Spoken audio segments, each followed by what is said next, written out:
Ano na yan? Mismo sa City Hall, may tae. Napakakumay yung tae.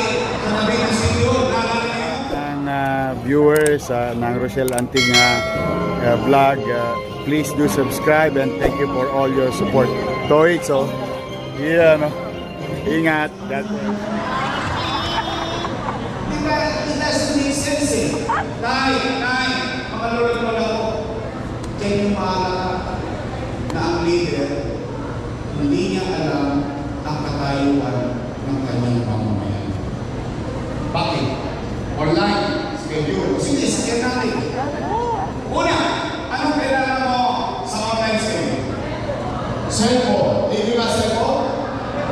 Tostas ka. Pangalawa, anong kailangan mo? Load. Libre ba load? Tostas ka. Pangatlo, hindi ka marunong online.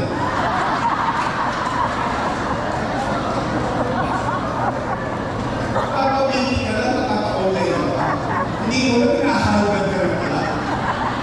Hindi ka lang nasa totoo. There's no sense.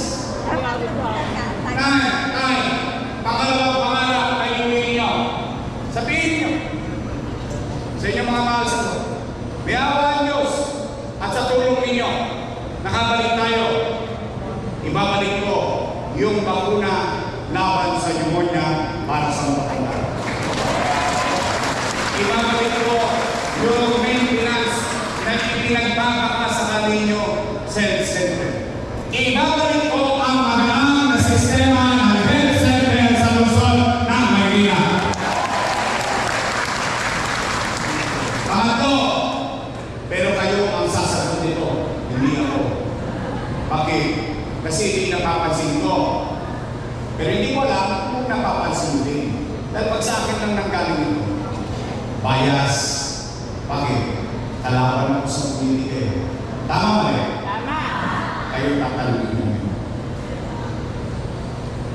Napapansin niyo ba na parang dumudugyot ulit ang Maynila? Oo? Talaga? Napapansin niyo? So, pareho tayo napapansin. Nagdumudugyot ulit ang Maynila ngayon. Mayo pa, magbabagong taon. Bago ang Maynila. Ano nangyari sa akin? Kaya akala ko naman sa ulo. Kaya pinilisa natin yan eh. Sa totoo lang. Wawagin ka ako na wala. Tingnan ninyo ano nangyari sa atin. Nalaging lang ang LGU sa Metro Manila. Nalaging lang. Ayan, nasa screen. Saan galing yan? Philippine Statistics Authority. Wawagin ako na wala. Number 3 na tayo nung umalis ako eh. Nung dumating ako, number 16 tayo. Naging number 3 tayo. Ngayon, wawagin. Lalaging pilo. Pang-naging pilo po tayo. Ano nangyari? Tinanong pa tayo ng Pateros o hindi Pateros? Alam mo kami Pateros? Nag-asili. Correct. Ang tawag asili. Anong tingnan ng Pateros? Balot, penol, itlog, yun lang. Pero talo ko tayo ng munisipyo ng Pateros sa paglaro. Kulera. O dito, kulera tayo. Dito naman, number 1 tayo. Sa krimen. Southeast Asia City. We are now number 1 in crime index. Not Philippines, but city. Katulad natin, city of Puerto. Tingnan ninyo. May iba pa Pilipinas dyan. Cebu, Iloilo, Makati. O tayo ano? Number 1. Ano yung sabihin? Yung mga Colombians nakali na naman sa Maynila. Mga adik nagkalat na naman sa Maynila. Mga Voldaper, Snatcher, Patayan. Yan ang ibig sabihin ko. Nay, magaling ko lang kayo.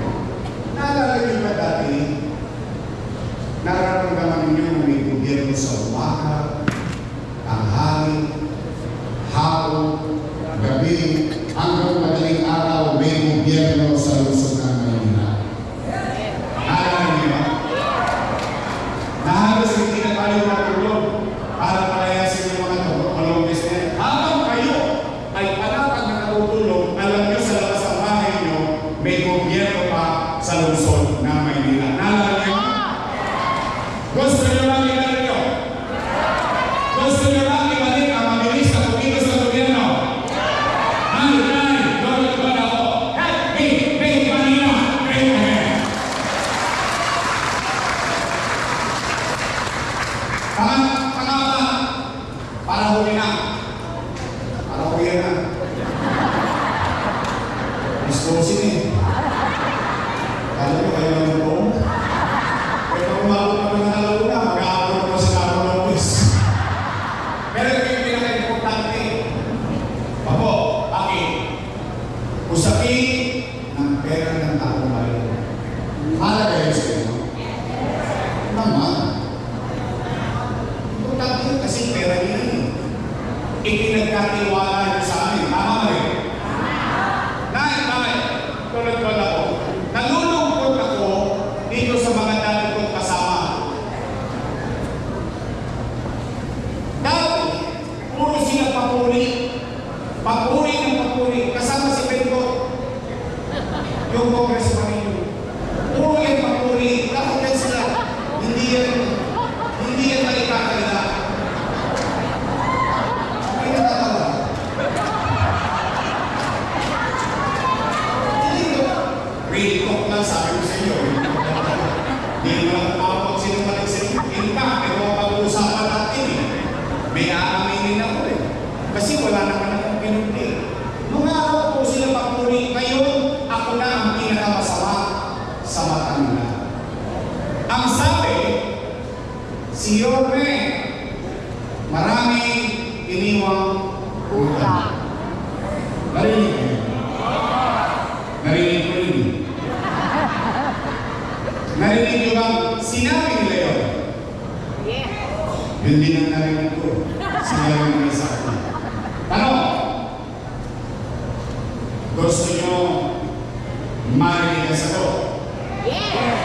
Dapat lang. Bakit? Pero yun. Gusto nyo ba marinig din ang sagot sa akin mismo? Dapat din. Bakit?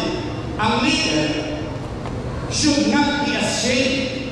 Hindi dapat siya mahiya sa bagay na ginawa niya.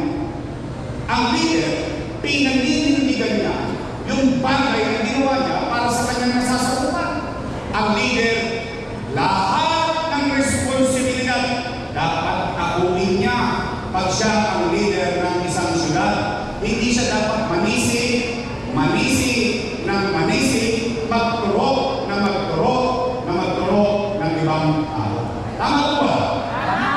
Ay, bago ko sagutin, matanong ko lang kayo, aamin lang kayo. Taas ang kamay ng may anak dito. Kasi kakadalaga pa kayo. May asik ko yung gabi ko eh. May anak kayo? May ako kayo. May pamilya kayo? Tanong, kapag walang nakakain ng anak niyo, gagawa niyo ng paraan? Talaga? Oo? Totoo ba ang kasabihan na isang ama o isang ina? Isang magulang. Susuko mo na lang, bibigay mo pa sa anak. Kaya? Binga. Ganun din ang ginawa ko bilang ama ng 2 milyong Manileño noong panahon ng pandemya. Bakit? Hindi ko naman mauuna ang magkakaroon ng pandemya. Tay, noong nag-mayor ako, dahil sa inyo, pagkaupo, wala kayong narinig sa akin na sinisip ko yung nakaraang administrasyon dahil walang pera. Wala!